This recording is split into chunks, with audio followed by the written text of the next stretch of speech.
கிறிஸ்துக்குள் பிரியமான அன்பு சகோதர சகோதரிகளே, அனைவருக்கும் அன்பின் வாழ்த்துக்கள். இன்றைய நாள்ல நம்ம தியானிக்க போகிற பாடத்துடைய ஒரு தலைப்பு என்னன்னு கேட்டீங்கன்னா, இது தலைப்பு சொல்றதை விட ஒரு வசனத்தின் மீதான ஒரு தியானம்.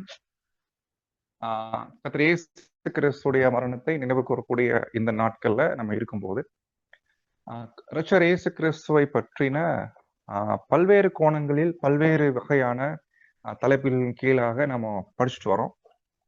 ஸோ கர்த்தர் இயேசு பத்தி படிக்கிறதுக்கு நிறைய விஷயங்கள் இருக்குது. இன்றைய நாள்ல நம்ம நம்முடைய ஆண்டவரை பத்தின ஒரு ஒரு சிறிய விஷயத்த நம்ம இன்னைக்கு தியானமா எடுத்துக்கலாம். ஒரு இடத்துல கர்த்தர் இயேசு கிறிஸ்து அவரு தம்முடைய சீஷர்கள் கிட்ட ஒரு காரியத்தை ஏன்ட்டு இருந்து கத்துக்கோங்க, ஏன் கிட்ட இருந்து கத்துக்கோங்க அப்படின்னு என்ன பண்றாருன்னா ஒரு காரியத்தை சொல்லி கொடுக்குறாரு.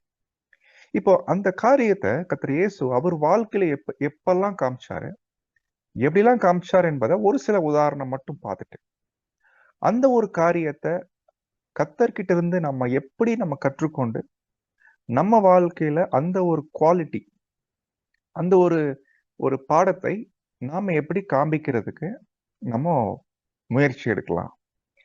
அதை பற்றின ஒரு விஷயத்த நம்ம இன்னைக்கு தெரிஞ்சுக்க போறோம். என்ன சொல்லணும்னா, கர்த்தர் காமிச்ச ஒரு மிக முக்கியமான ஒரு குவாலிட்டி, அது கம்பல்சரி நம்ம வாழ்க்கையில இருக்கணுங்க. நம்ம அட்டைன் பண்ண வேண்டிய ஒரு கேரக்டர், நம்ம அதை நமக்குள்ள உருவாக்க வேண்டிய, வளர்த்தி கொள்ள வேண்டிய முக்கியமான ஒரு சுபாவம். இது கர்த்தர் இயேசு கிறிஸ்து காண்பித்த ஒரு விஷயம். கர்த்தர் இயேசு கிறிஸ்து அவருடைய மரணத்தை நினைவு கூறும் போது அவர் எப்படிப்பட்ட ஒரு நிலைமையில நம்முடைய ஆண்டவர் நம்மை பார்க்கிறாரு. வேற மாதிரி சொல்லணும்னா, நம்ம எல்லாரும் அவரை பார்த்துட்டு இருக்கிறோம், அவருடைய மரணத்தை நினைவு கூறும்படி. ஆனா கர்த்தர் நம்மளை எப்படி பார்க்கிறாரு என்பதை அதை கொஞ்சம் கவனிக்கும்.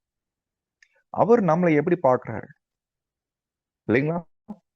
உண்மையிலேயே அவருடைய அடிச்சுவடுகளை பின்பற்றி அவரோடு கூட மரித்து, அவரோடு கூட பாடுபட்டு மரித்து, ஒவ்வொரு நாளிலும் அன்றாட வாழ்க்கையில அப்படிப்பட்ட ஒரு ஜீவியம் யாரெல்லாம் ஜீவித்து கொண்டு அந்த ஒரு நாளில் கர்த்தருடைய மரணத்தை நினைவு கூறும்படி அடையாளத்துல பங்கு பெறும் போது அவர்களை ஆண்டவர் இயேசு பார்க்கும் போது அவருக்கு அது எப்படி இருக்கும் இல்லைங்களா?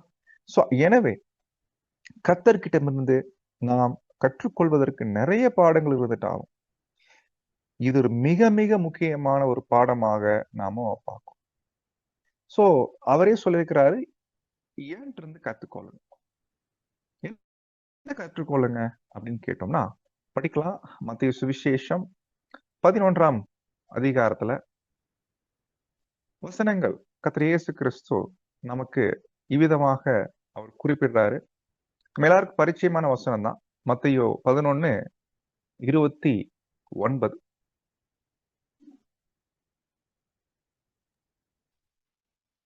மத்தேயு 11ஆம் அதிகாரம் 29ஆம் வசனம். நான் சாந்தமும் மனத்தாழ்மையுமாயிருக்கிறேன். என் நுகத்தை உங்கள் மேல் ஏற்றுக்கொண்டு என்னிடத்தில் கற்றுக்கொள்ளுங்கள், அப்பொழுது உங்கள் ஆத்துமாக்களுக்கு இளைப்பாறுதல் கிடைக்கும். ஓகே, ஸோ இப்போ நீங்க என்ன பண்ணிக்கலாம்னா, ஒரு கையில எல்லாரும் பேப்பர் பென் வச்சிருந்தீங்கன்னா நோட் பண்ணிக்கோங்க. ஏன்னா இதெல்லாம் சில முக்கியமான பிரின்சிபல்ஸ், சில முக்கியமான டெஃபினேஷன்ஸ், இதெல்லாம் நீங்க நோட் பண்ணாதான் மைண்ட்ல இருக்கும். ஏன்னா காதுல கேட்டு நம்ம மைண்ட்ல ஏத்துற அளவுக்கு நம்ம எல்லாருக்கும் கெப்பாசிட்டி இல்லை. ரெண்டாவது, அந்த மாதிரி பாடம் இது இல்லை. ஈஸியா புரிஞ்சுக்கிட்டு வெறுமென காதுல கேட்டுக்கிட்டு மைண்ட்ல ஏத்தக்கூடிய பாடம் கிடையாது இது. எனவே இது மீண்டும் மீண்டும் நினைவுபடுத்தி மீண்டும் மீண்டும் ஸ்டடி பண்ணி அதை மறுபடியும் பார்த்தா தான் நம்முடைய மைண்ட்ல ஏறி உட்காரும். எனவே நீங்க பேப்பர் பென் வச்சிருந்தீங்கன்னா முக்கியமான பாயிண்ட்ஸை நீங்க நோட் பண்ணுங்க. எல்லாம் நோட் பண்ண தேவையில்லை. அந்த வசனங்களை வரக்கூடிய சில விளக்கம், கருப்பொருள், கான்செப்ட், முக்கியமா டெஃபினேஷன்ஸ், சில விளக்கங்கள், சில பிரின்சிபல்ஸ், சில கொள்கைகள், இதை நீங்க எந்த அளவுக்கு நோட் பண்ணிட்டு நீங்க தனிப்பட்ட வகையில அதை ஒர்க் அவுட் பண்ணும். இது எப்படி புரிஞ்சுக்கலாம், எப்படி நம்ம வாழ்க்கை இருக்குது, கர்த்தர் இயேசு கிறிஸ்து காண்பிச்ச இந்த ஒரு சுபாவம், கேரக்டர் நம்ம வாழ்க்கையில எப்படி இருக்குது, அது எப்படி டெவலப் பண்ணிக்கலாம், அதுக்கு என்ன செய்யணும், நம்முடைய கண்டிஷன் என்ன அப்படின்றத அவரவர் என்ன பண்ணணும்னா சிந்திச்சு பார்ப்பதற்கு இந்த பாடம் ஒரு உதவியா இருக்கும் இல்லைங்களா? பாருங்க, நான் சாந்தமும் மனத்தாழ்மையுமா இருக்கிறேன். 2 வேர்டுங்க. என் நுகத்தை உங்கள் மேல் ஏற்றுக்கொண்டு என்னிடத்தில் கற்றுக்கொள்ளுங்கள். இது தமிழ் வசனத்துல இப்படி வருது இல்லைங்களா? பட் இதுவே இந்த மத்தேயு 11ஆம் அதிகாரம் நீங்க 29ஆம் வசனத்துல நீங்க ஒருவேளை நீங்க இங்கிலீஷ்லயோ படிச்சிட்டீங்கன்னா அங்க இப்படி இந்த ஒரு ஆர்டர்ல வராது. அங்க எப்படி வரும்னு கேட்டீங்கன்னா,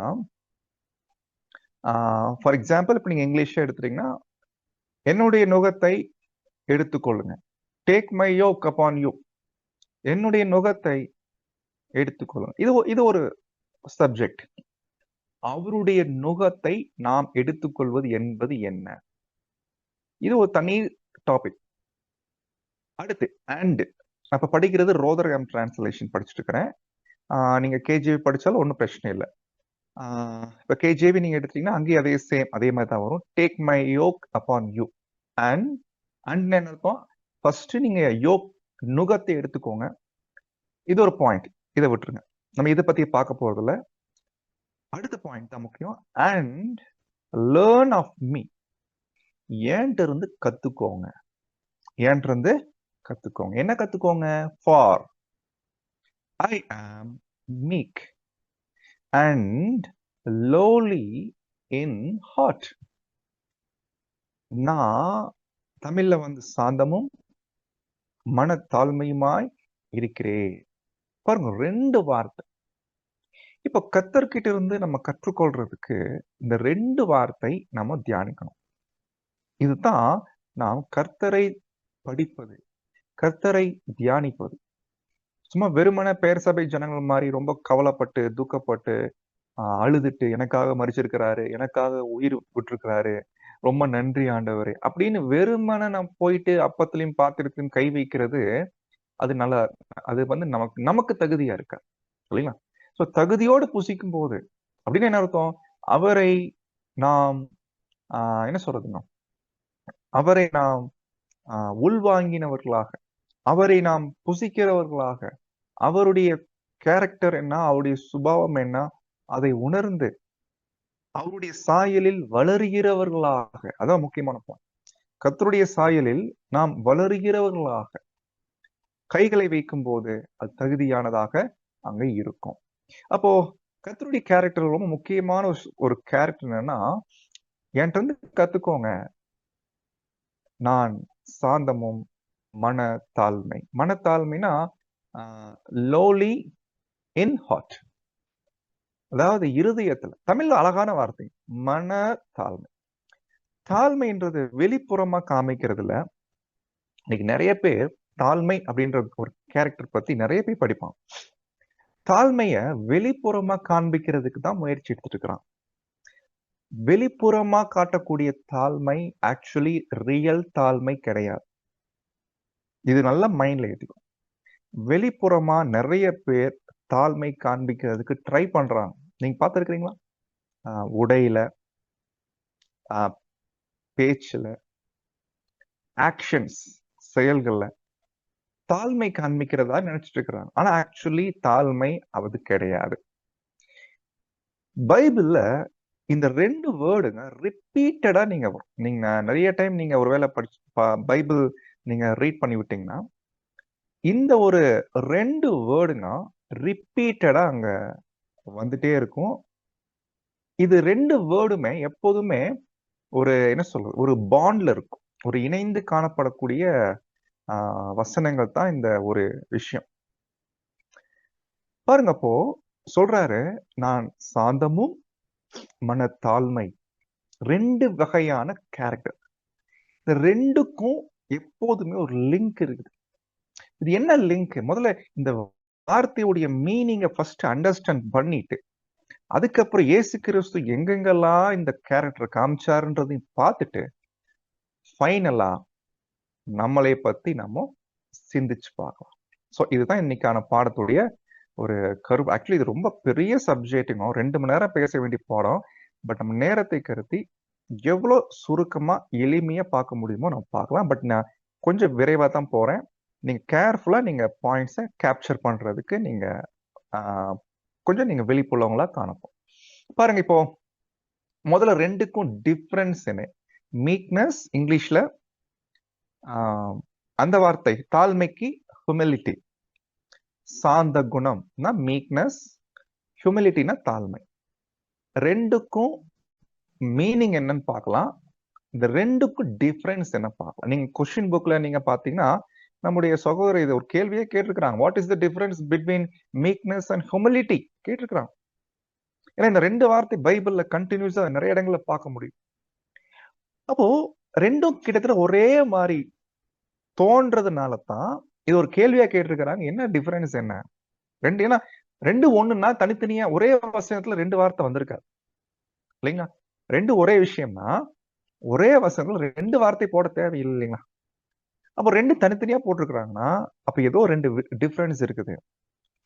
அன்பானவர்களே, இதுக்கான விளக்கங்கள் ரொம்ப எளிமையா புரிஞ்சுக்கிறதுக்கு ஃபர்ஸ்ட் மீக்னஸ்னா என்ன, தாழ்மைனா என்னன்னு பாக்குறதுக்கு முன்னாடி இந்த ரெண்டுக்கும் உள்ள டிஃபரன்ஸ் என்ன, அல்லது ரெண்டுக்கும் உள்ள தொடர்பு என்ன, என்ன ரிலேஷன் இருக்குது கேட்டா இப்ப சொல்ற விளக்கத்தை டெஃபினேஷனை ரொம்ப எளிமையா சொல்றோம், நீங்க நோட் பண்ணிக்கோங்க. இது தாங்க இந்த கேரக்டர் நமக்குள்ள டெவலப் பண்றதுக்கு ரொம்ப ஃபண்டமெண்டல் அடிப்படையான ஒரு கொள்கை. இந்த பாயிண்ட் என்னைக்கு நீங்க மறக்கூடாது. மீக்னஸ் அண்ட் ஹியூமிலிட்டி, சாந்த குணம் மற்றும் மனத்தாழ்மை, ரெண்டுக்கும் உள்ள ரிலேஷன் என்ன, தொடர்பு என்ன கேட்டா, தாழ்மை என்பது ஒருத்தருடைய உட்புறமான நிலைப்பாடு, அல்லது ஒருத்தருடைய இருதயம் வந்து வெளியே தெரியாது இல்லைங்களா? அது போல ஒருத்தருடைய மனநிலை, ஒரு இருதயத்தின் நிலை, அவருடைய எண்ணங்கள், அவருடைய சிந்தனைகள், இது எல்லாமே தாழ்மையாக காணப்படும். வேற மாதிரி சொல்லணும்னா தாழ்மைன்றது வெளிப்புறமா காமிக்க முடியாது.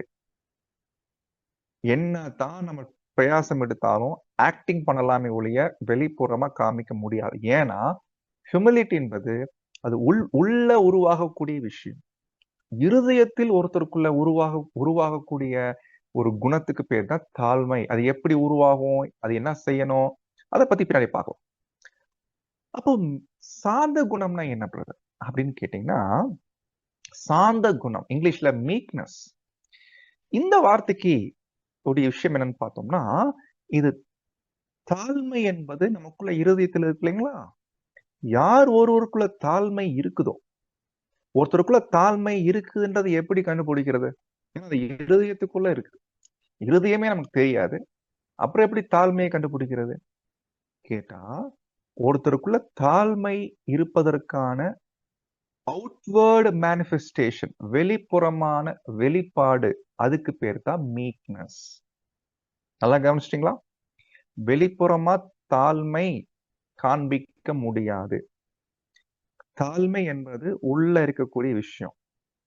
ஒருத்தருக்குள்ள தாழ்மை இருந்துச்சுன்னா அதை வெளியே எப்படி காமிப்பார் தெரியுங்களா? அதுதாங்க மீக்னஸ். அப்போ தாழ்மையா காண்பிக்கிறதுக்கு பிரயாசம் எடுக்கிறத விட்டு போட்டு, ஒருத்தர் தாழ்மை என்ற குணத்தை இருதயத்தில் உருவாக்கி, அந்த தாழ்மை என்ற குணத்தை ஒருத்தருக்குள்ள இருக்கும்போது ஆட்டோமேட்டிக்கா அது வந்து வெளிப்புறமா எப்படி வெளிப்படும் தெரியுங்களா? மீக்னஸா, சாந்த குணமாக அது வெளிப்படும். இதுதான் கான்செப்ட். இது ஃபர்ஸ்ட் கான்செப்ட். இது நல்ல மைண்ட்ல நம்ம ஏத்துக்கணும். இதை புரிஞ்சாதான் இந்த வார்த்தைகளுடைய விளக்கங்களை படிக்கும்போது இயேசு கிறிஸ்துடைய அவர் விஷயத்துல அவர் எப்படிலாம் இந்த ஒரு காரியத்தை காமிச்சா, அப்போ தாழ்மைன்றது உள்ள இருக்கும், தாழ்மைன்றது உள்ள இருந்தா ஆட்டோமேட்டிக்கா வெளிப்புறமா காண்பிக்கக்கூடிய அந்த தாழ்மையின் வெளிப்பாட்டுக்கு பேர் தான் சாந்த குணம். பட் ஒருத்தருக்குள்ள சாந்தம் என்பது நல்லா கவனிக்கணும், ஒருத்தருக்குள்ள தாழ்மை இருக்கா இல்லையான்னு கண்டுபிடிக்கிறதுக்கு ரொம்ப சிம்பிள் மெத்தட் என்ன தெரியுங்களா?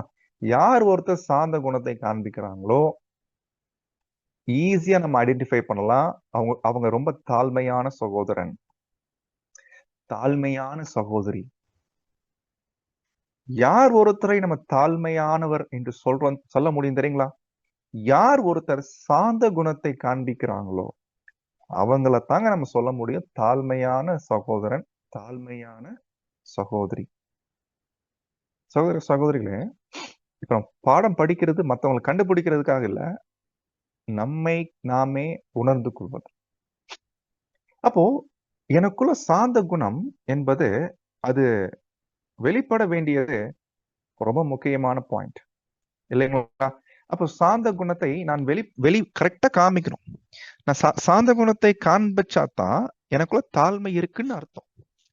பட் இது கூட நம்ம சாந்த குணத்தை நம்ம தாழ்மையை கூட நம்ம ஆக்டிங் பண்ணி காமிக்கலாம் வெளியே, ஆனா அது ரியல் இல்லை.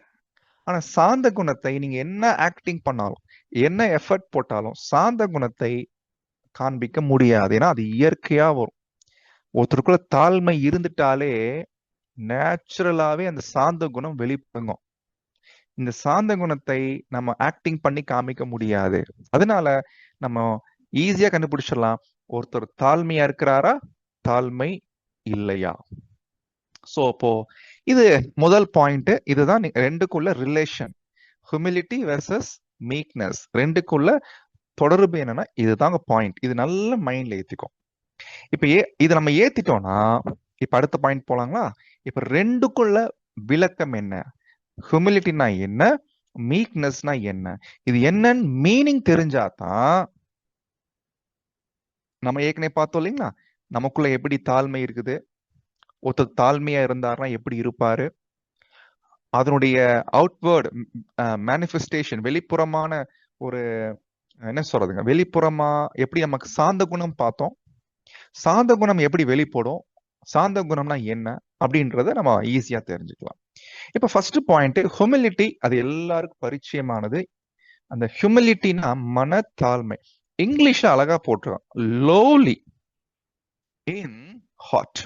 ஒரு மனத்தாழ்மை பத்தி நம்ம பைபிள்ல போய் படிக்கும் போது ஏற்கனவே பார்த்தோம், இது இருதயத்தில் இருக்கக்கூடிய ஒரு கேரக்டர், இருதயத்தில் காணப்பட வேண்டிய ஒரு கேரக்டர் மனத்தாழ்மை. இது கர்த்தர் இயேசு கிறிஸ்து தான் நல்ல ஒரு உதாரணம். நல்ல உதாரணம் என்ன தெரியுங்களா? இது மனத்தாழ்மைன்றது இங்கிலீஷ் அழகா இருக்கு பாருங்க, லோலி, லோலினஸ். அப்படின்னா தன்னைய தாழ்வா நினைச்சுக்கிறது. தாழ்வா நினைச்சுக்கிறதுனா இதுக்கு ரெண்டு அர்த்தம் நீங்க இருக்குங்க. இது பேர் தாழ்வு மனப்பான்மை கிடையாது. தாழ்வு மனப்பான்மை என்பது வேற, தாழ்மை என்பது வேற. இருதயத்தில் தன்னைய தாழ்த்திக்கிறது. ஆக்சுவலி இது எப்படி நல்லா புரிஞ்சுக்கலாம்னா, கர்த்தர் இயேசு இந்த விழுந்து போன மனிதர்கள் மத்தியில இல்லைங்களா, விழுந்து போன மனிதர்கள் மத்தியில அவர் வந்திருக்கும் போது அவரு தன்னைய எப்படி நினைச்சுக்கிட்டாரு தெரியுங்களா? பாருங்க, நான்லாம் தேவனுடைய குமாரன், பரலோகத்திலிருந்து வந்திருக்கிறேன், நீங்களே என் பக்கமே நிக்க கூடாது, தள்ளி நில்லுங்க இல்லைங்களா?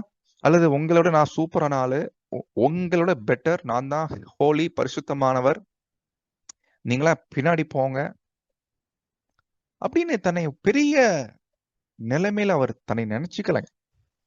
ஒரு முறை கர்த்தர் இயேசு கிறிஸ்துவ ஒருத்தர் வந்து நல்ல போதகரேன்னு சொல்லிட்டார். நல்ல போதகரே சொன்னது தப்பா? அப்போ அந்த ஒரு வார்த்தை கர்த்தருடைய இருதயம் ஏற்றுக்கொள்ளவில்லை. அந்த வார்த்தை கேட்கும்போது அவருடைய இருதயம் அது வந்து ஒரு அன்ஈசியா இருந்துச்சு. ஏன்? ஏன்னா இல்லப்பா, நீ என்னை நல்லவன் சொல்ற, ஆனா தேவன் ஒருத்தர் இருக்கிறாரு, அவருக்கு முன்னாடி நான் ஒண்ணுமே இல்லை, தேவன் தான் நல்லவன். பாருங்க, இதுதான் கர்த்தர் இயேசு கிறிஸ்துவுடைய அருமையான குவாலிட்டி. ரொம்ப எளிமையான, ரொம்ப தாழ்மையான ஒரு மனநிலை தன்னை பத்தி. ஆனா ஆக்சுவலி கர்த்தர் இயேசு உயர்வானவர், மேன்மையானவர். ஆனா இதெல்லாம் இருந்துட்டாலும் தன்னை குறிச்ச ஒரு எண்ணம் எப்போதுமே அது தாழ்மையாதான் இருக்கும் இல்லைங்களா? நம்ம படிக்கிறோம், நிறைய வசனங்கள் இருக்குங்க கர்த்தர் இயேசுடைய அந்த மனத்தாழ்மை பத்தி. பாருங்க, தேவனுக்கு சமமாய் இருப்பதை அவர் கொள்ளையாடின பொருளாக எண்ணாமல், அவர் நினைச்சா நான் தேவனுக்கு ஈக்குவல் லெவலுக்கு திங்க் பண்ணலாம். ஆனா அப்படி நினைக்கலைங்க அவர். அந்த மாதிரி நினைக்கலைங்களாம். சமமா இருக்கணும்ன்ற நிலைமையை அவர் விரும்பலையாம். சமமா இருக்கக்கூடிய விஷயத்த ஒரு கொள்ளையாடின பொருள் மாதிரி அவரு நினைக்கலாம். மாறாக தேவனுக்கு முன்னாடி தன்னைய தாழ்த்திருக்கிறாரு. இது தாழ்மைன்ற ஒரு கேரக்டர் ரொம்ப முக்கியமான கேரக்டர்.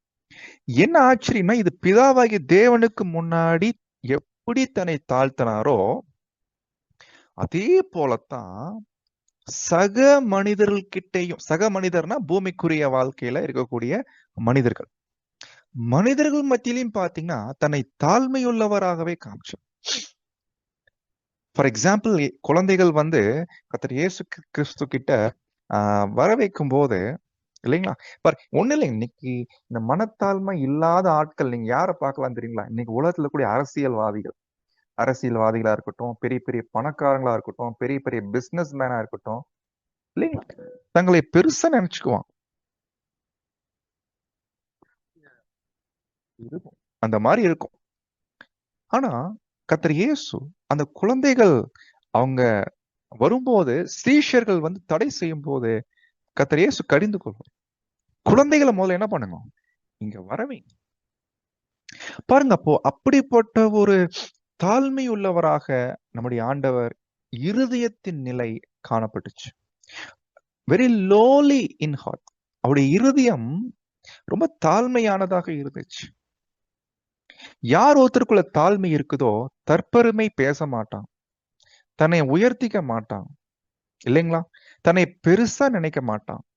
என்ன சொல்லும்னா, மற்றவர்களை விட நான் சிறந்தவர், மற்றவர்களை காட்டிலும் என் கருத்து, என்னுடைய தாட், என்னுடைய ஐடியாஸ் பெஸ்ட் அப்படின்ற மாதிரி எப்போதும் நினைக்க மாட்டாங்க.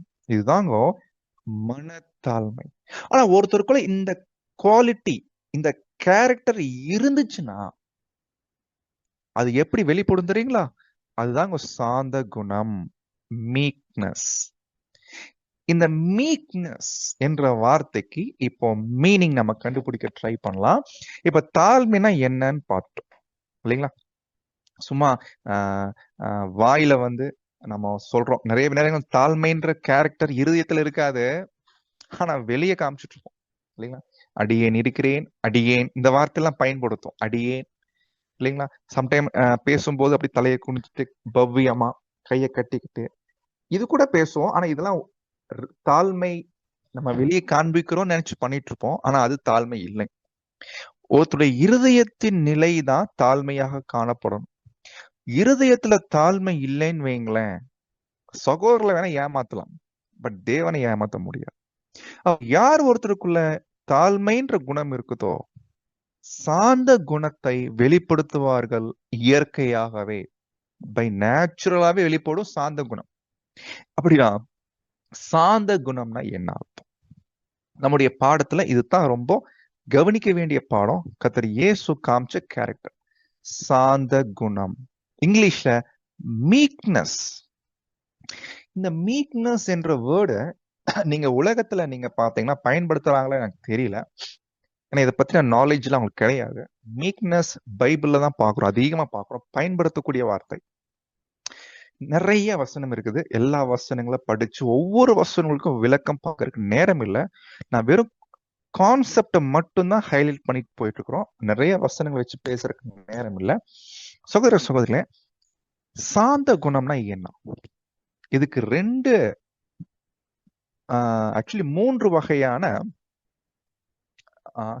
ரெண்டு வகையான மீனிங் இருக்கு. ரெண்டு டைப் ஆஃப் மீனிங், ரெண்டுமே கரெக்ட் தான், ரெண்டும் சேர்ந்ததுதான் சாந்த குணம். யார் ஒருத்தருக்குள்ள தாழ்மை இருக்குதோ இந்த ரெண்டு வகையான குவாலிட்டிய வெளி காமிப்பாங்க. அப்படி யார் காமிக்கிறாங்களோ அதுக்கு பேர் தான் சாந்த குணம். ஆனா நிறைய இந்த சாந்த குணத்தை நம்ம நிறைய நேரங்கள் தப்பா புரிஞ்சு வச்சிருக்கிறோம். என்ன தெரியுங்களா? இப்ப பாருங்க, ஆஹ் நீங்க யார்கிட்டயாவது கேட்டு பாருங்க. பாருங்க, சாந்த குணம்னா என்ன பிரதர்? சாந்த குணம்னா என்ன அர்த்தம் அப்படின்றத நீங்க யார்கிட்டயாவது சும்மா பேச்சு கொடுங்க. எல்லாரும் அவங்கவுங்க புரிஞ்சுக்கிட்ட சொல்லுவாங்க. இப்ப நம்ம என்ன சொல்லுவோம்? சாந்த குணம்னா அப்படி என்றால் என்ன, அப்படின்னு என்ன அர்த்தம் அப்படின்னா நம்ம என்ன சொல்லுவோம்னா நிறைய சொல்லுவோம். அதுல மிக முக்கியமா ஒருத்தர் ரொம்ப பேசவே மாட்டார், அமைதியா இருப்பார். ரொம்ப அமைதியா இருந்தா நம்ம என்ன சொல்லுவோம்? ச்சே, எவ்வளவு சாந்தமா இருக்காருப்பா, இதுக்கு பேர் தான் சாந்த குணம். ஒரு வேளை இப்படித்தான் அவன் புரிஞ்சு வச்சிருக்கிறோம் அப்படின்னா இந்த கிளாஸோட அந்த பாயிண்ட் அப்படியே எரேஸ் பண்ணிருங்க. இந்த அண்டர்ஸ்டாண்டிங் ராங், இதை அப்படியே எரேஸ் பண்ணிருங்க. ஒருத்தர் உம்முன்னு இருக்கிறது, அமைதியா இருக்கிறது, என்னங்க இது தாங்க சாந்த குணம் அப்படின்னு நினைச்சீங்கன்னா அங்க ஒரு சரியான அண்டர்ஸ்டாண்டிங் நம்ம பெற்றுக்கொள்ளவில்லை. உம்முன்னு இருக்கிற எல்லாருமே, அமைதியா இருக்கிற எல்லாருமே சாந்த குணத்தை வெளிப்படுத்துறாங்க என்ற அர்த்தம் இல்லை. கண்டிப்பா சாந்த குணத்தை வெளிப்படுத்துகிறவர்கள் அமைதலோடு இருப்பான். புரிஞ்சுட்டீங்களா? அமைதியா இருக்கிற எல்லாரும் சாந்த குணம் கிடையாது. ஆனா சாந்த குணத்தை காண்பிக்கிறவங்க கண்டிப்பா ஒரு அமைதியை காண்பிப்பாங்க. இது எப்படி இதை புரிஞ்சுக்கிறது கேட்டா இப்ப சில விளக்கங்கள் பார்த்தா நமக்கு புரியும். பாருங்க, சாந்த குணம் மீக்னஸ் என்றால் என்ன? ஃபர்ஸ்ட் பாயிண்ட் நோட் பண்ணிக்கோங்க. சாந்த குணம் என்பது டீச்சபிள்னஸ். ஒருத்தர் இருதயத்துல யார் ஒருத்தர் தாழ்மையா இருக்கிறாரோ சாந்த குணத்தை வெளிப்படுத்துவார்னு பார்த்தோம் இல்லைங்களா? அப்படின்னு என்ன அர்த்தம்? சாந்த குணம் என்பது கற்றுக்கொள்ளக்கூடிய ஒரு நிலைப்பாடு.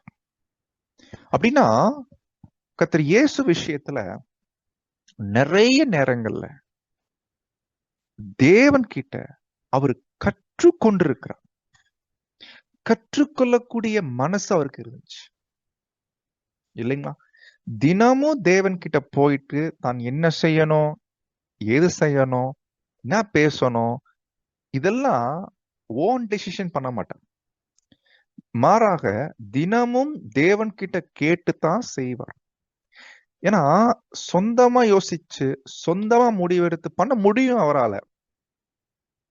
ஆனா அது அவர் விரும்பலை. டீச்சபிள்னஸ், கற்றுக்கொள்ளக்கூடிய மனசு, இது கர்த்தர் காமிச்ச ரொம்ப அருமையான கேரக்டர். நிறைய நேரங்கள்ல சீஷர்கள் மத்தியில கர்த்தர் இயேசு இந்த கேரக்டர் காமிச்சிருக்கிறார். ஃபார் எக்ஸாம்பிள் யோவான் 6ஆம் அதிகாரத்துல வசனம் படிக்கிறோம். தான் என்ன செய்ய போறோம்னு அவருக்கு முன்னாடியே தெரியும். அந்த 5 அப்பம் 2 மீன் அற்புதம் பண்ணுவார் இல்லைங்களா? அவருக்கு தெரியும் தான் என்ன செய்ய போறேன்னு தெரியும். பட் தெரிஞ்சாலும் சீஷர்கள் கிட்ட என்னப்பா பண்ணலாம், என்னப்பா செய்யலாம், அது வசனம் நீங்க யோவான் 6ஆம் அதிகாரம் தெரிஞ்ச வசனம் தான். அதுல அந்த பிலிப்பு நினைக்கிறேன், அந்த பிலிப்பு சம்பவத்திட்ட அந்த வசனமே அப்படித்தான் இருக்கும். தான் செய்ய போகிறதை அவர் அறிந்திருந்தும்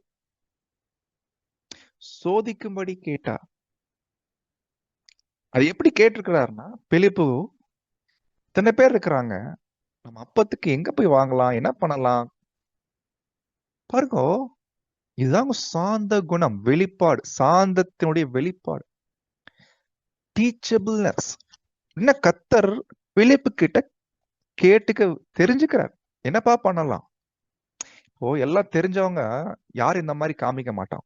ஒருவேளை இருதயத்துல மேட்டிமை இருந்துச்சு வைங்களேன், பிரதர் என்ன பிரதர் பண்ணலாம் சொல்லுங்க பிரதர், அப்படி கேட்க மாட்டான் இல்லைங்களா? சோ பாருங்க, அந்த இடத்துல பிலிப்புவுக்கு ஒரு வாய்ப்பு கொடுக்கிறார் கர்த்தர் இயேசு. பிலிப்புவை கொஞ்சம் ஊழியத்துல கொஞ்சம் முன்னாடி கொண்டு வர வைக்கிறார். பிரதர் நீங்க என்ன ஐடியா கொடுங்க, என்ன செய்யலாம் சொல்லுங்க இல்லைங்களா? பாருங்க, எப்போதுமே முதன்மையா இருக்க விரும்ப மாட்டாங்க, மாறாக அவர்கள் கற்றுக்கொள்ளக்கூடியவராக காணப்படுவாங்க. இதுதாங்க டீச்சபிள்னஸ். இந்த டீச்சபிள் என்ன, இந்த கற்றுக்கொள்ளக்கூடிய ஒரு மனப்பான்மை யார் வெளிப்படுத்துறாங்களோ, அன்பானவர்களே, அடிச்சு சொல்லலாம், அவர்தான் தாழ்மையான சகோதரர், தாழ்மையான சகோதரி. டீச்சபிள்னஸ். ஆக்சுவலி இந்த குவாலிட்டி தேவனுக்கு ரொம்ப பிடிச்ச குவாலிட்டி. என்ன சொல்லணும்னா, யாருக்கு இந்த குவாலிட்டி இருக்குதோ, யார் இப்படிப்பட்டவங்களா இருக்கிறாங்களோ, அவங்களுக்கு தாங்க தேவன் சத்தியத்தை வெளிப்படுத்துவாரு. நிறைய வசனம் இருக்கு இல்லைங்களா? யாருக்கு தேவன் சத்தியத்தை சொல்லுவாரு, யாருக்கு தேவன் வேண்டிய ஆழமான காரியங்களை கொடுப்பாருன்னா, யார் சாந்த குணத்தை வெளிப்படுத்துறார்களோ, யார் சாந்தம் உள்ளவங்களா இருக்கிறாங்களோ, அவங்களுக்கு தான் தேவன் ட்ரூத் கொடுப்பார். இதுக்கு நல்ல உதாரணம் யார் சொல்லலாம் தெரியுங்களா? நம்ம எல்லாருமே இந்த உலகத்துல தேவன் நம்ம கிட்ட அந்த குணத்தை பார்த்ததுனால தான் சத்தியத்தையே கொடுத்துருக்கிறாருங்க. சத்தியம் இன்னைக்கு நம்ம எல்லாரும் கையில கிடைச்சிருக்குன்னா காரணம் என்ன? அன்னைக்கு நம்ம அது என்னது தெரிஞ்சுக்கணும், கற்றுக்கொள்ளும். இது பொதுவா குழந்தைகள் இயற்கையாவே காட்டக்கூடிய கேரக்டர். குழந்தைகள்லாம் பாத்தீங்கன்னா பை நேச்சுரலாவே இந்த கேரக்டர் குழந்தைகளுக்கு இருக்கும். ஆனா வளர வளர அந்த கேரக்டர் போயிடும். வளர வளர குழந்தைகளுக்கு அந்த சுபாவம் போயிடும். ஆனா குழந்தைகளா இருக்கும்போது அவங்க பெற்றோர்கள் கிட்ட தங்களை ஞானியா காமிச்சுக்க மாட்டாங்க. அது என்னப்பா, இது என்ன, இது எப்படி வந்துச்சு, இது எப்படி வந்து சொல்லுங்க, அது என்ன, இது என்ன அர்த்தம், இதுதாங்க கற்றுக்கொள்ளக்கூடிய மனப்பான்மை, டீச்சபிள்னஸ். யார் ஒருவருக்கு இருக்குதோ தேவன் சத்தியம் கொடுப்பார். ஆனா கொஞ்சம் சத்தியம் கொடுத்த பின்னாடி கொஞ்சம் அறிவு வந்துச்சுன்னு வைங்களேன். அறிவு வந்துச்சுன்னா தொடர்ந்து மனத்தாழ்மையாவே இருந்தார்னா, அந்த மனத்தாழ்மையோடு இன்னும் நான் கற்றுக்கொள்ளணும்னே இருந்தார்னா நிறைய ட்ரூத் கொடுப்பார். ஆனா சில நேரங்கள் அப்படி வளர வளர சில பேருக்கு என்ன ஆயிருதுன்னா, அறிவு கொஞ்சம் அதிகமாக மனத்தாழ்மை போய் கொஞ்சம் மேட்டிமை வந்துடும். அப்ப மேட்டிமை வந்துச்சுன்னா என்ன ஆயிரும்? இவருக்குள்ள சாந்த குணம் அப்படியே குறைஞ்சு போயிடும் இல்லைங்களா? அப்ப சாந்த குணம் குறைஞ்சுன்னு வைங்களேன், என்ன ஆகுதுங்களா? தேவனும் கட் பண்ணிடுவாரு சத்தியத்தை கொடுக்கிற விஷயத்துல. நீதிமானுடைய வெளிச்சம் எப்படி பகல் போல அப்படியே கொஞ்சம் கொஞ்சமா ஏறும் இல்லைங்களா? இதுதான் நீதிமானுடைய வெளிச்சம். ஆனா கொஞ்சம் 9 மணி ஆச்சுன்னா அதுவே போதும்னு நினைச்சிட்டு நின்றுவாங்க. ஆனா யார் தொடர்ந்து தாழ்மையாகவும் சாந்த குணமாகவும் தொடர்ந்து இருக்கிறாங்களோ, எவ்வளோ சத்திய அறிவு வந்துட்டாலும் அவங்களுக்கு தேவன் வெளிச்சம் அதிகமா கொடுப்பாரு. அப்போ இதுதாங்க சாந்த குணத்துடைய ஃபர்ஸ்ட் மிக முக்கியமான ஒரு வெளிப்பாடு, டீச்சபிள்னஸ். அடுத்த பாயிண்ட்டுக்கு போயிடலாம். மிக முக்கியமான பாயிண்ட் இதுதாங்க, ரொம்ப ரொம்ப முக்கியமான பாயிண்ட். சாந்த குணம்னா எப்படி வெளிப்படும் கேட்டா நோட் பண்ணிக்கோங்க. Second point, submission. சப்மிஷன் என்ற வார்த்தை. சப்மிஷன்னா என்ன? இதுக்கு தமிழ் எப்படி வார்த்தை கொடுக்கலாம்? ஒப்பு கொடுக்கிறது, இசைந்து போடுறது, கீழ்ப்படுகிறது. இதுதான் தமிழுக்கு. இப்படி பல வார்த்தைகள் கொடுத்தா தான் ஓரளவுக்கு புரிஞ்சுக்க முடியுது. ஆனா இங்கிலீஷ்ல ஒரே வார்த்தை சப்மிஷன். சப்மிஷன் அப்படின்னா அதை புரிஞ்சுக்கிறதுக்கு நிறைய வசனங்கள் நமக்கு உதவியா இருக்கும். ஃபார் எக்ஸாம்பிள், கர்த்தர் இயேசு விஷயத்துல இந்த சப்மிஷன் பத்தி பார்க்கும்போது நிறைய சொல்லலாம்.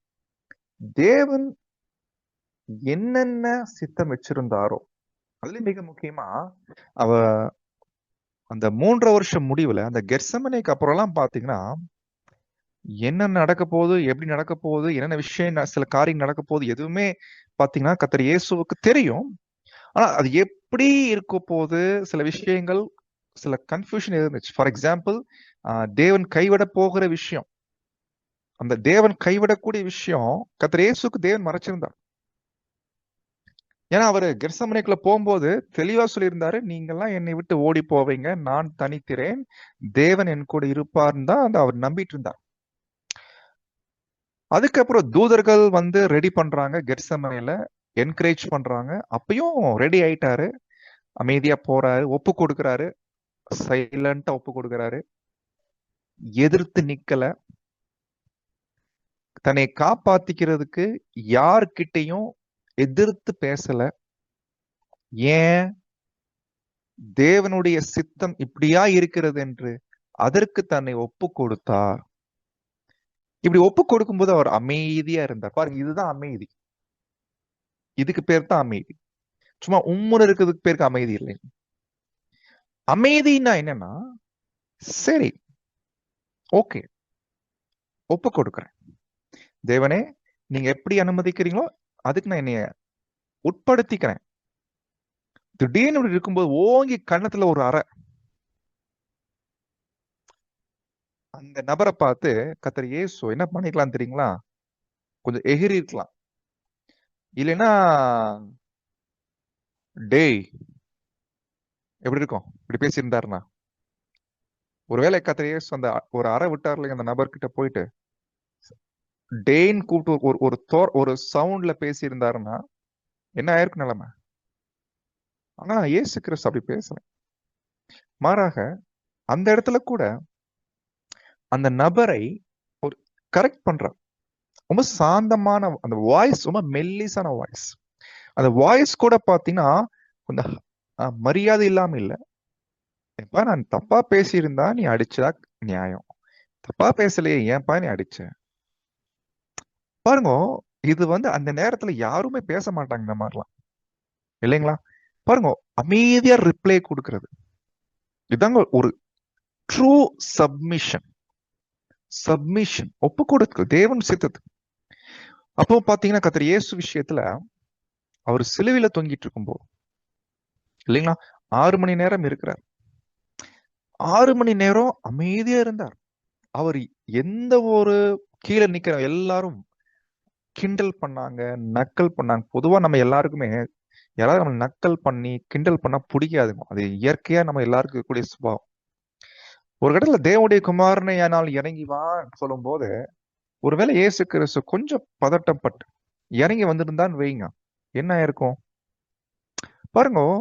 அந்த இடத்துல கூட இவர்கள் என்ன நக்கல் கிண்டல் பண்ணிட்டாலும் முழுக்க முழுக்க தேவனுடைய சித்தம் இதுவா இருக்கிறதுனால அமைதியா அதுக்கு ஒப்பு கொடுத்தார்.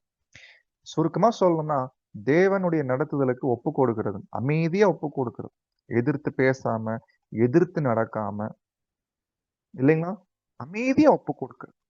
இந்த ஒரு குவாலிட்டிக்கு பேரு தான் சப்மிஷன். இதுதான் கர்த்தர் இயேசு காமிச்சார். நான் எளிமை, சாந்த குணம் என்பது இப்படித்தான் வெளிப்படும். சகோதர சகோதரிகளே, தேவனுடைய பிள்ளைகளாயிருக்கக்கூடிய நாம் கூட இந்த சாந்த குணத்தை கண்டிப்பா நாம் நிறைய நேரங்கள்ல, மிக முக்கியமா சகோதர சகோதரிகள் மத்தியில காண்பிக்க வேண்டிய ஒரு குவாலிட்டி. ஈவன் உலகத்தார் மத்தியிலும் சரி, இல்லைங்களா? பாருங்க, அப்போ நீங்கள் நன்மை செய்து பாடுபடும் போது, நன்மை செய்து அமைதியா நீங்க இருந்தாலே போ. அப்போ பைபிள்ல இதுக்கு நிறைய சில உதாரணங்கள் இருக்குது. ஒரு சில வசனங்கள் நான் படிச்சா ரொம்ப உதவியா இருக்கும். ஃபார் எக்ஸாம்பிள், சில ட்ரூத் பேசுறோம். ஒருவேளை ட்ரூத் தெரியாத ஒருத்தர் நம்மகிட்ட ஆர்குமெண்ட் பண்றாரு வைங்களேன், அவருக்கு புரியல, அவர் ரொம்ப டென்ஷன்ல பேசிட்டு இருக்கிறார். இப்ப நாம பதிலுக்கு நம்மளும் டென்ஷன் ஆயிட்டு பேசணும்னு வைங்களேன், அது எந்த வகையிலுமே நல்ல விஷயம் இல்லை. அப்போ எப்படி நம்ம அவர்கிட்ட நாம் அணுக வேண்டும் என்று பார்க்கும்போது, 2 தீமோத்தேயுல படிக்கிறோம். நீங்க படிக்காதீங்க, நானே படிச்சுறேன். 2 தீமோத்தேயு 2:24. கர்த்தருடைய ஊழியக்காரன் சண்டை பண்ணுகிறவனாயிராமல் எல்லாரிடத்திலும் சாந்தம் உள்ளவனும் போதக சமர்த்தனும் தீமையை சகிக்கிறவனுமாயிருக்க வேண்டும். தீமையை சகிக்கிறது. ஏன் சகிக்கிறோம்? தேவன் அனுமதிச்சிருக்கிறார். நம்ம எதிர்த்து நிக்கல, போராடல, அமைதியா சகிச்சிட்டு இருக்கோம். இதுக்கு பேர் தான் சப்மிஷன். தேவனுடைய சித்தம் இதுவா இருக்குது, எனவே நான் சகிக்கிறேன். ஒருவேளை எதிர்பேசுகிறவர்கள் சத்தியத்தை அறியும்படி தேவன் அவங்களுக்கு மனம் திரும்புதலை அருளத்தக்க வகையில பிசாசுடைய இச்சையிலிருந்து பிடிபட்டுகிற அவங்க மறுபடியும் மயக்கம் தெளியணும். எனவே சாந்தமாய் அவர்களுக்கு உபதேசிக்க வேண்டும். என்ன தெரியுங்களா அர்த்தம்? ஒருத்தர் வந்து பேசுறார், எதிர் பேசிட்டே இருக்கிறார், நம்ம முதல்ல அமைதியா இருக்கும், பொறுமையா கேட்கணும். கேட்டுட்டு ரிப்ளே ரொம்ப சாஃப்டா, ரொம்ப தாழ்மையில, வார்த்தைகள் ரொம்ப அவருக்கு புரியும்படியா பேசும்போது தான் அவருக்கு உள்ள போகும். நம்மளும் அவருக்கு ஏத்த மாதிரி ஆர்கியூமெண்ட் ரீதியில பேசணும்னு வைங்களேன், அவருக்கு உள்ள போகவே போகாது. சகோதர சகோதரிகளே, இது ஒரு நல்ல ஒரு உதாரணம். அதே போல இன்னொரு வசனம் இருக்குது, கலாத்தியர் 6ஆம் அதிகாரம் 1ஆம் வசனம். சகோதரரே, ஒருவன் யாதொரு குற்றத்தில் அகப்பட்டால் உடனே அவரை துரத்தி விடுங்க, அவர் உள்ள சேர்க்காதீங்க. அப்படியா இருக்குது? ஒருவன் யாதொரு குற்றத்தில் அகப்பட்டால், ஆவிக்குரியவர்களா இருந்தீங்கன்னா நீங்க என்ன பண்ணுவீங்க தெரியுங்களா? சாந்தமுள்ள ஆவியோட அப்படிப்பட்டவனை சீர்பொருந்த பண்ணுங்கள். எப்படி நம்ம சாந்த குணத்தை காமிக்க முடியும் கேட்டா, ஒரு சகோதரன் வந்து ஒரு குற்றத்துல மாட்டிக்கிட்டார். நல்லா கவனிங்க, அவரா குற்றம் பண்ணல, ஒரு குற்றத்துல மாட்டிக்கிட்டார், அகப்பட்டார். என்ன பண்ணுவாங்க நம்ம பிரதர்ஸுங்க? சிம்பிளா ஒதுக்கி வச்சிருவாங்க. நம்ம எல்லாரும் ட்ரூத்ல இருக்கிற எல்லாரும் பர்பஸா வேணும்னே துணிஞ்சு பாவம் பண்ணோம்னா தப்பு, அது செய்யவே கூடாது. அப்படி பண்ற பிரதர்ஸ் இருந்தாங்கன்னா தாராளமா ஒதுக்கி வைக்கலாம், டிஸ்ஃபெலோஷிப் பண்ணலாம், தப்பே இல்லை. ஏன்னா வசனம் அப்படிதான் இருக்கு. ஆனா இந்த வசனம் பேசுது அகப்பட்டால், மாட்டிக்கிட்டாரு. மாட்டிக்கிட்டார், யாரு வேணும்னு போய் செய்ய மாட்டான், மாட்டிக்கிட்டாரு. என்ன பண்றது? தப்பு பண்ணிட்டார், தெரிஞ்சிருச்சு எல்லாருக்கும். என்ன பண்றது? அந்த நேரத்துல யார் ஒருவர் சாந்த குணமா இருக்கிறாங்களோ, ஃபார் எக்ஸாம்பிள் தாழ்மை இருக்கக்கூடிய பிரதர் என்ன நினைப்பாருன்னா, இவர் இடத்துல நான் இருந்தாலும் கூட கண்டிப்பா மாட்டிருக்கு, எனக்கும் பலவீனம் இருக்கு, எப்படி என்று தன்னைய பத்தி தாழ்மையா நினைச்சு, அவர் மாட்டினதுனால அவர் தகுதி இழந்துட்டாரணும், நான் மாட்டாதனால நான் கரெக்டா இருக்குன்னு அர்த்தம் இல்லை. அவர் மாட்டிக்கிட்டார், நான் மாட்டல, அவ்வளவுதான். அப்ப நான் என்ன பண்ணணும்? முதல்ல என்னை பத்தி நான் ரொம்ப தாழ்மையா நினைச்சேன். அவரை விட நான் பெட்டரான ஆள் கிடையாது, ஆனா எனக்கு தேவனுடைய கிருபை இருக்குது, எனவே நான் மாட்டல. இப்ப நான் என்னதான் செய்யணும் தெரியுங்களா? அவர்கிட்ட போயிட்டு அந்த ஒரு சாந்தமுள்ள ஆவியோட அப்படிப்பட்டவரை சீர்பொருந்த பண்ணுங்கள். சீர்பொருந்த பண்ணணுமா? அவர் ரெடி பண்ணணும், மறுபடியும் அவருக்கு என்கரேஜ் பண்ணணும், மறுபடியும் அந்த தப்புல இருந்து வெளியே வர வச்சு அவரை சரியான பாதை கொண்டு. இதெல்லாம் யார் தான் செய்ய முடியும் தெரியுங்களா? யார் ஒருவர் மனத்தாழ்மை இருக்குதோ அவர் மட்டும்தான் சாந்தமுள்ள ஆவியோட அப்படிப்பட்டவரை அணுக முடியும். சகோதர சகோதரிகளே, இதெல்லாம் பெரிய பாயிண்ட்ஸ், மிக முக்கியமான பாயிண்ட்ஸ். இந்த சாந்த குணம் பழைய ஏற்பாட்டுல நிறைய வசனங்கள் வருது. நிறைய வசனங்கள்ல என்ன டிரான்ஸ்லேட் பண்ணிக்காங்க தெரியுங்களா? சிறுமையானவர்களே. சிறுமை தேவன் பார்வைக்கு ரொம்ப பிடிச்ச குணம். யார் ஒருவருக்குள்ள மனத்தாழ்மை இருக்குதோ எப்பொழுதும் தேவனுக்கு முன்னாடி தங்களை சிறுமைப்படுத்திக்குவான். சிறுமையானவர்களே, சிறுமைப்பட்டவர்கள் புசித்து திருப்தி அடைவார்கள், கர்த்தரை தேடுகிறவர்கள் அவரை துதிப்பார்கள். சிறுமைப்பட்டவர்களை நியாயத்தில் நடத்தி சிறுமைப்பட்டவர்களுக்கு தமது வழியை போதிக்கிறார். அன்பானவர்களே, இந்த சாந்த குணம் ரொம்ப முக்கியமான கேரக்டர். கர்த்தர் சாந்த குணம் உள்ளவர்களை உயர்த்துகிறார். உண்மையிலே 144 நம்பர் ஏன் ரொம்ப சின்ன நம்பர் தெரியுங்களா? 144,000 பேர் 2000 வருஷத்துல இந்த குவாலிட்டிய இந்த பூமியில இருக்கும் போதே கர்த்தருடைய சாயல், கர்த்தரை நன்கு ஸ்டடி பண்ணி இந்த கேரக்டரை வளர்த்து கொண்டவங்க இவங்க தான். சோ இந்த கேரக்டர் ரொம்ப முக்கியமான ஒரு கேரக்டர், சாந்த குணம். இல்லை. சோ இதோ ஒன்று நிறைய வசனம் இருக்குது. அப்போ நான் கர்த்தர் இயேசு விஷயத்துல கூட அவர் நிறைய இடங்கள்ல சாந்த குணத்தை இப்படியாக காமிச்சிருக்காரு. ஏன் காமிச்சாரு? ஏன்னா அவருக்குள்ள இருதயத்துல மனத்தாழ்மை இருந்ததுனால. அப்ப ரெண்டும் இணைந்து தான் காணப்படும். இந்த ரெண்டு குவாலிட்டி, சாந்தம் மற்றும் மனத்தாழ்மை. அப்போஸ்தலனாகிய பவுல் பிலிப்பியர் நிருபத்துல கர்த்தருடைய மனத்தாழ்மை மற்றும் சாந்த குணத்தை அவர் சொன்னார்.